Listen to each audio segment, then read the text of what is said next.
Cell के CMD पद के लिए डॉक्टर अशोक कुमार पांडा के नाम की सिफारिश। भारत के सार्वजनिक क्षेत्र की दिग्गज स्टील कंपनी के लिए public enterprises selection board PESB ने steel authority of India limited के चेयरमैन और मैनेजिंग डायरेक्टर के लिए डॉक्टर अशोक कुमार पांडा के नाम की सिफारिश की है। यह चयन भारत के सबसे बड़े महारत्न सार्वजनिक क्षेत्र के उपक्रमों में से एक के लिए एक बड़े नेतृत्व परिवर्तन का संकेत है। इस प्रतिष्ठित पद के लिए शीर्ष पीएसयू और सरकारी विभागों के कुल 10 वरिष्ठ अधिकारियों का इंटरव्यू लिया गया। गौरतलब है कि सेल के सीएमडी भारत के सबसे बड़े स्टील उत्पादकों में से एक का नेतृत्व करते हैं और विभिन्न क्षेत्रों में अहम भूमिका निभाते हैं।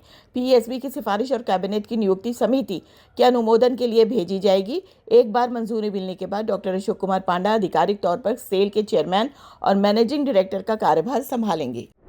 हिंदुस्तान कॉपर ने अजय चंद्रकर को मटेरियल्स कॉन्ट्रैक्ट और मार्केटिंग का प्रमुख नियुक्त किया। कंपनी ने अपनी 461वीं बोर्ड बैठक में बीएसई और national stock exchange of India को सूचित किया है कि अजय चंद्रकर को विभाग प्रमुख मटेरियल्स कॉन्ट्रैक्ट्स और मार्केटिंग के रूप में नामित किया गया है। मजबूत खरीद पृष्ठभूमि वाले अनुभवी लीडर अजय चंद्रकर को एक मैकेनिकल इंजीनियर हैं जिन्होंने national institute of technology Durgapur से ऑपरेशंस रिसर्च में एमटेक किया है। उनके पास steel authority of India limited SAIL में काम करने का 32 वर्षों से अधिक का अनुभव है। उनके पास Indian institute of materials management में अनुबंधन प्रबंधन में एक पेशेवर डिप्लोमा भी है और उन्होंने अरुण जेटली राष्ट्रीय वित्तीय प्रबंधन संस्थान में सार्वजनिक खरीद का प्रशिक्षण भी पूरा किया है। यह नियुक्ति सामग्री प्रबंधन और खरीद के क्षेत्र में नेतृत्व को मजबूत करने पर हिंदुस्तान कॉपर के फोकस को दर्शाती है, जिसका उद्देश्य परिचालन वृद्धि और दक्षता को बढ़ावा देना है। गौरतलब है कि हिंदुस्तान कॉपर लिमिटेड भारत की एकमात्र वर्टिकली इंटीग्रेटेड तांबा उत्पादक कंपनी है जो खनन, अयस्क संवर्धन, प्रगलन और शोधन, निरंतर ढलाई वाली छड़ों के निर्माण कार्यों में क्रियाशील है। नागेश दास पाई ने गोवा शिपयार्ड लिमिटेड में निदेशक सीपीबी एंड बीडी का कार्यभार संभाला। गोवा शिपयार्ड लिमिटेड जीएसएल के निदेशक कॉर्पोरेट योजना परियोजनाएं व्यवसाय विकास का नागेश दास पाई ने कार्यभार संभाल लिया है। नागेश दास पाई अपने साथ जहाज निर्माण के क्षेत्र में 27 वर्षों से अधिक का समृद्ध और विविध अनुभव लेकर आए हैं। उन्होंने 15 जनवरी 1998 को जीएसएल में एक ग्रेजुएट इंजीनियर ट्रेनी के रूप में कार्य शुरू किया था। बोर्ड में उनका पदोन्नयन उनके एक विशिष्ट करियर को दर्शाता है, जिसकी पहचान गहरी संगठनात्मक समझ, निरंतर प्रदर्शन और उत्कृष्टता के लगातार ट्रैक रिकॉर्ड से होती है। महाप्रबंधक उत्पादन नौसेना परियोजनाएं के रूप में अपनी सबसे हालिया भूमि में श्री पाई महत्वपूर्ण नौसेना जहाज निर्माण कार्यक्रमों का नेतृत्व करने, समय पर निष्पादन सुनिश्चित करने और कड़े गुणवत्ता मानकों का पालन करने और हितधारकों के बीच सुचारू समन्वय बनाए रखने के लिए जिम्मेदार थे। उनके नेतृत्व में जटिल रक्षा परियोजनाओं में जीएसएल की उत्पादन क्षमता और निष्पादन दक्षता को मजबूत करने में महत्वपूर्ण योगदान दिया। प्रबंधन और संचालन में उन्नत शैक्षणिक पृष्ठभूमि वाले एक योग्य इंजीनियरिंग पेशेवर के रूप में श्री पाई तकनीकी और विशेषज्ञता, रणनीतिक अंतर्दृष्टि और मजबूत निष्पादन क्षमताओं का एक दुर्लभ मिश्रण लेकर आए हैं। ड्रेजिंग कॉर्पोरेशन ऑफ इंडिया ने कैप्टन एस दिवाकर को एमडी और सीईओ नियुक्त किया। Dredging corporation of India limited captain S Diwakar को अपना नया मैनेजिंग डायरेक्टर और चीफ एग्जीक्यूटिव ऑफिसर नियुक्त करने की घोषणा की है, जो 25 मार्च 2026 से प्रभावी होगा। इस नियुक्ति को नॉमिनेशन और remuneration committee of board of directors ने 23 मार्च 2026 को अपनी बैठक में मंजूरी दी थी। उनका कार्यकाल जब तक वह 60 वर्ष की आयु पूरी नहीं कर लेते या जब तक कोई और आदेश नहीं आ जाता तब तक पद पर बने रहेंगे।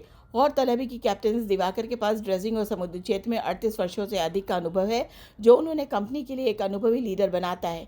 श्री दिवाकर 1987 में ऑल इंडिया ड्रेजिंग कैडर के तहत एक कैडेट के रूप में डीसीआई में शामिल हुए।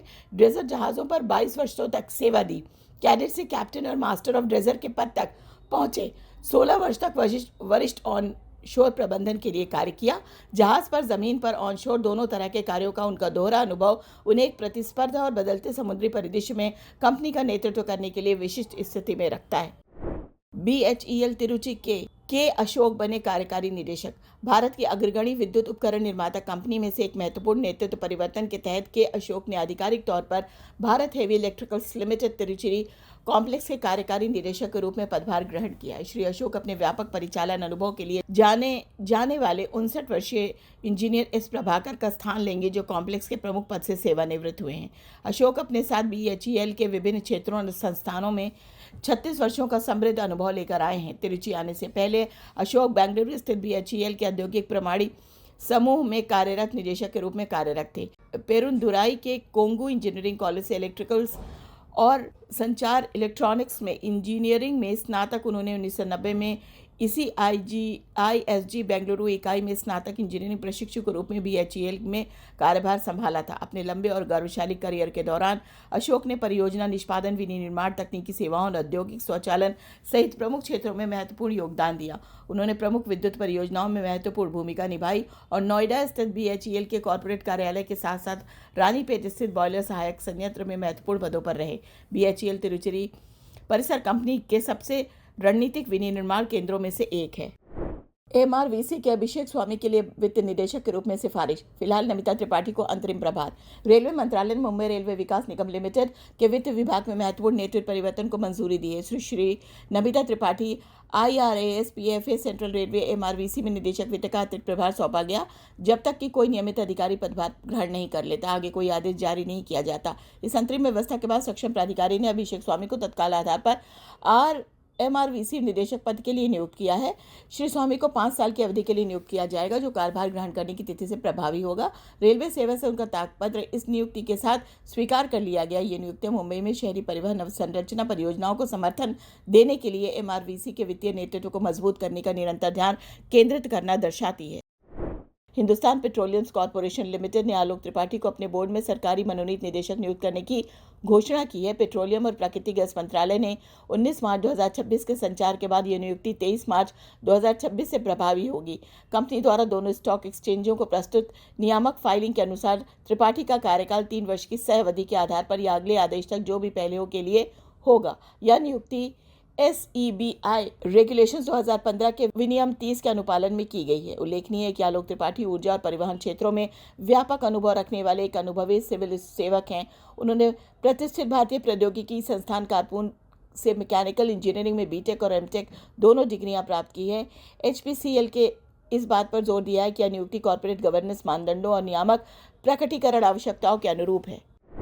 लोक उद्यम चयन बोर्ड ने आयोजित चयन बैठक के बाद fertilizers and chemicals Travancore limited में निदेशक तकनीकी के पद के लिए साजो F की सिफारिश की है।